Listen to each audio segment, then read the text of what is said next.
거룩하신 아버지 하나님, 오늘도 저희들이 주님의 사랑과 은혜를 의지하고 이 하루를 시작할 수 있게 하심을 감사드립니다.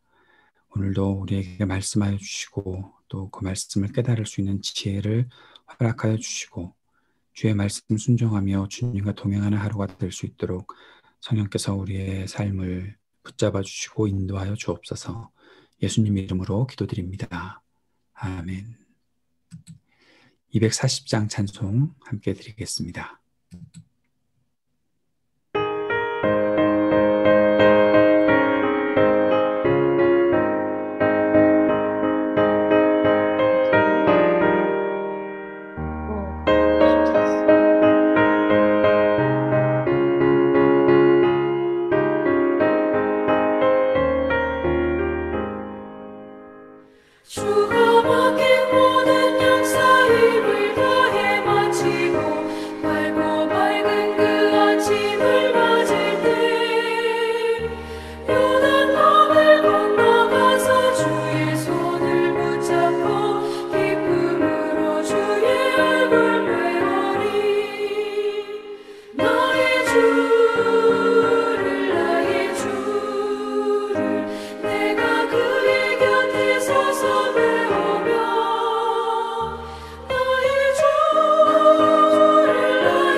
오늘 함께 묵상할 말씀 누가복음 12장 35절에서 59절까지 말씀 같이 읽겠습니다.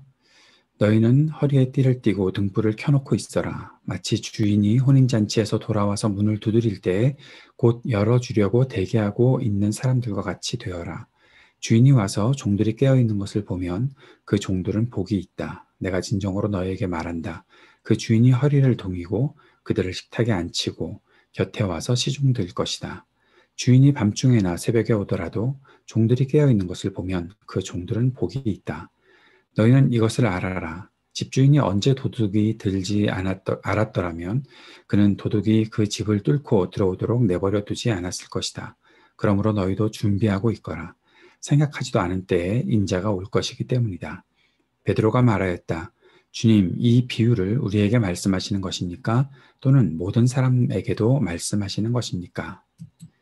주님께서 말씀하셨다. 누가 신실하고 슬기로운 청지기겠느냐? 주인이 그에게 자기 종들을 맡기고 제때에 양식을 내주라고 시키면 그는 어떻게 해야 하겠느냐? 주인이 돌아와서 볼 때에 그 종이 그렇게 하고 있으면 그 종은 복이 있다.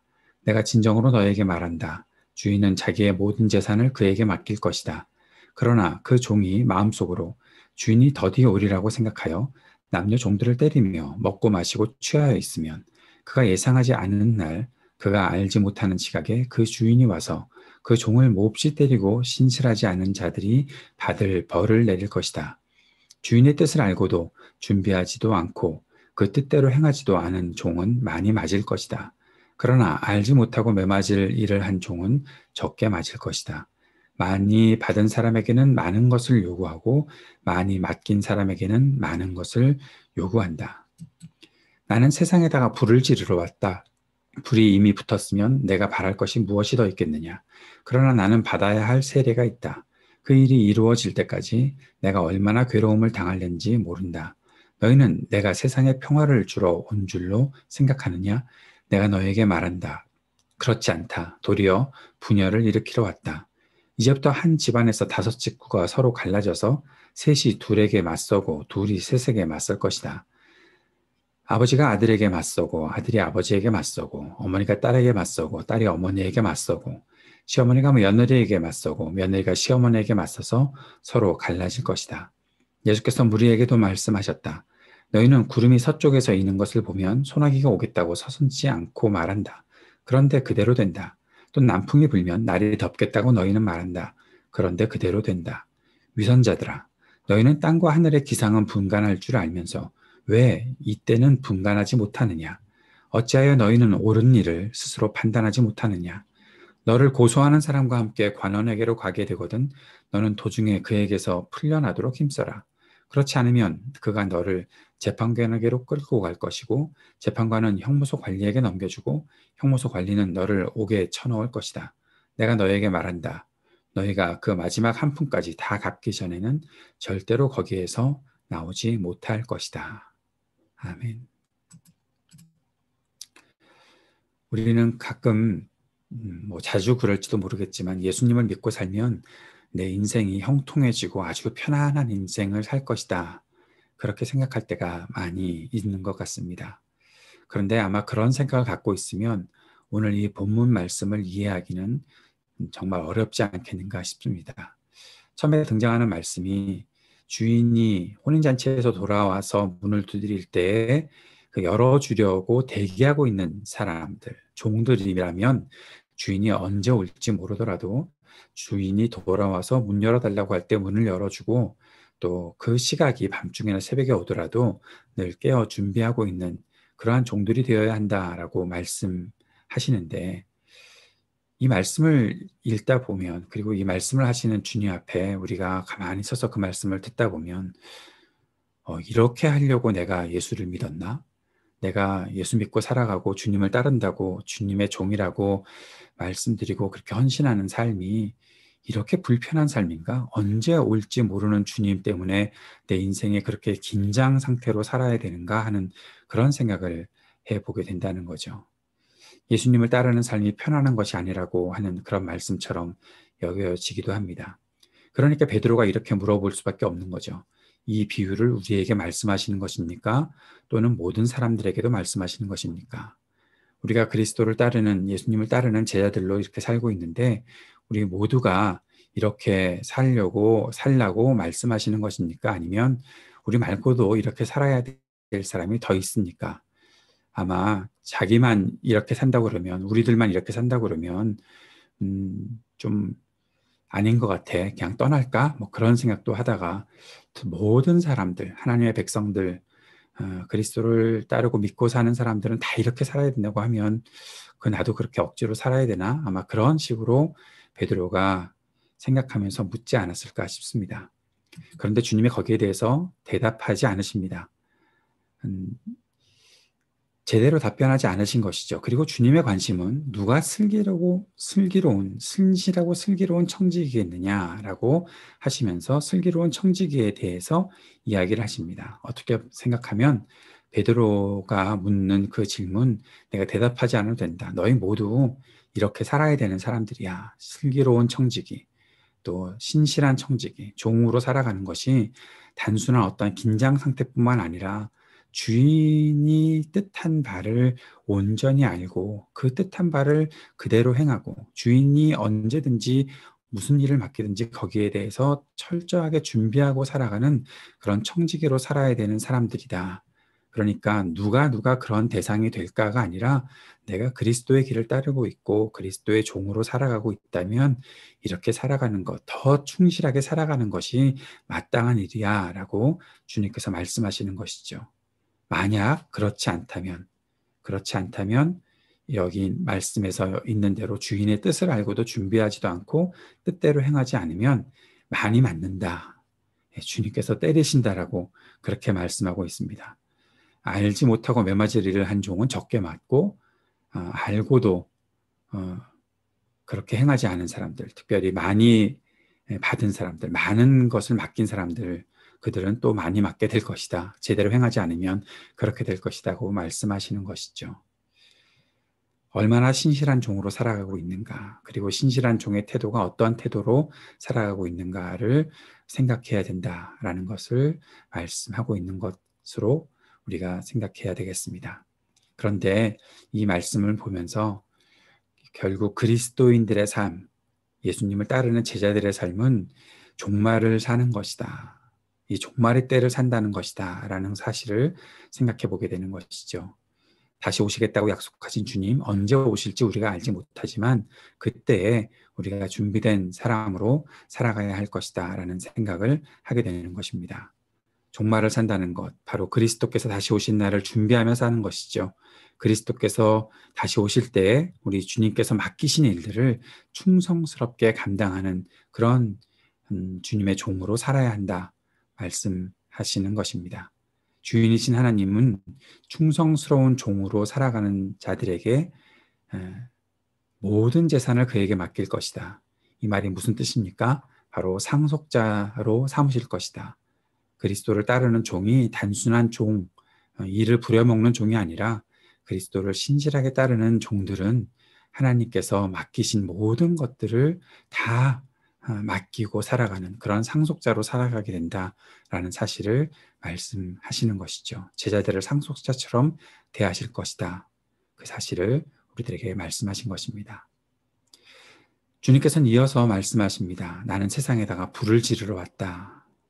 이 말씀은 제자들에게 위기의 때가 다가왔다라는 것을 말씀하고 있는 것입니다. 그리스도를 따르고 그 뜻을 이루는 것이 편안한 것은 아니다라는 사실을 다시 한번 강조해서 말씀하시지만 여기에서 이 종말의 때가 우리가 살아가는 그 모든 삶의 순간순간마다 계속해서 분열이 일어나고 또 진리에 대해서 대항하는 일들이 나타날 것이다라는 사실을 말씀하고 있는 것이죠. 그리스도가 진리라는 사실을 알기 때문에 그리고 하나님 나라의 가치를 추구하며 살아가야 하는 것이 우리들에게 맡겨진 소임이기 때문에 우리가 가는 곳마다 반대하고 핍박하는 그런 사람들을 만나게 되는 것이다 라는 사실을 주님께서 제자들에게 말씀하고 있습니다. 모든 사람들이 싸운다고 말하고 있는데 분열된다고 말하고 있는데 온통 세상에 전쟁이 일어나는 그러한 말씀이라고 생각하고 그냥 넘어가는 것이 아니라 바로 우리가 진리를 따라 살기 때문에 우리에 대해서 반대하는 사람도 만날 수 있게 될 것이고 그것이 가족 가운데서도 그러한 일들을 만나게 될 것이다 라고 말씀하고 있습니다. 그러면서 주님께서 우리에게 말씀하시는 것은 분별해야 된다라는 것이죠. 어려운 시대를 살아갈 텐데 그때 우리들에게 중요한 것은 분별해야 된다. 이때가 어떤 때인가? 어떻게 우리가 진리 가운데 더 서서 살아갈 수 있게 될 것인가? 무엇이 옳은 일인가? 그것을 판단하고 그 옳은 일을 반드시 행하는 삶을 살아가야 한다는 사실을 주님께서 제자들에게 말씀하시고 또 이 말씀이 우리들에게 다가와서 이 어려운 때 우리에게 더 지혜가 있기를, 분별하는 지혜가 있기를, 어떤 때인가, 내가 반드시 해야 할 일이 무엇인가 분명히 판단하고 그 일에 충성되게 살아야 되는 제자들이 될 것을 말씀하고 있는 것입니다. 우리들에게 옳다고 판단되는 일이 있을 때 그 일을 적절한 때에 또 반드시 행해야 될 것을 오늘 우리들에게 주님께서 말씀하신 것이죠. 우리가 그리스도를 따르는 제자들이라면 옳은 일을 위한 결단을 미루지 말고 또 그 결단한 대로 충실하게 행할 수 있는 힘과 지혜와 용기가 있기를 위해 오늘 이 아침 함께 기도하며 나아갔으면 좋겠습니다. 이 시대를 살아가면서 종말의 때를 살아가면서 우리가 슬기로운 청지기들이 될 수 있게 도와주십시오. 주인의 뜻을 분명히 알 수 있는 우리가 될 수 있도록 주님 우리를 인도하여 주옵소서. 기도하며 이 하루를 시작했으면 좋겠습니다. 오늘도 우리에게 있는 기도의 제목들을 가지고 주님께 기도하며 나아갑시다. 어려운 때를 극복할 수 있는 인내와 지혜를 허락하여 주옵소서. 기도하고 우리 전윤 수영제의 치유와 회복을 위해 같이 기도하고 우리 청년들의 삶과 또 우리 청년들의 믿음 생활이 더 주님 안에서 성숙한 믿음 생활 될 수 있게 해달라고 간절히 기도했으면 좋겠습니다. IT를 위해서 오늘도 기도하고 이동열 선교사님뿐만 아니라 모든 센터의 사역자들을 위해서 또 IT의 전국의 안정을 위해서도 함께 기도해 주시기를 바랍니다. 우리 교회 교우들을 위해서 또 미국 땅을 위해서 우리 조국을 위해서 함께 기도하는 시간 같이 갖도록 하겠습니다. 기도하겠습니다.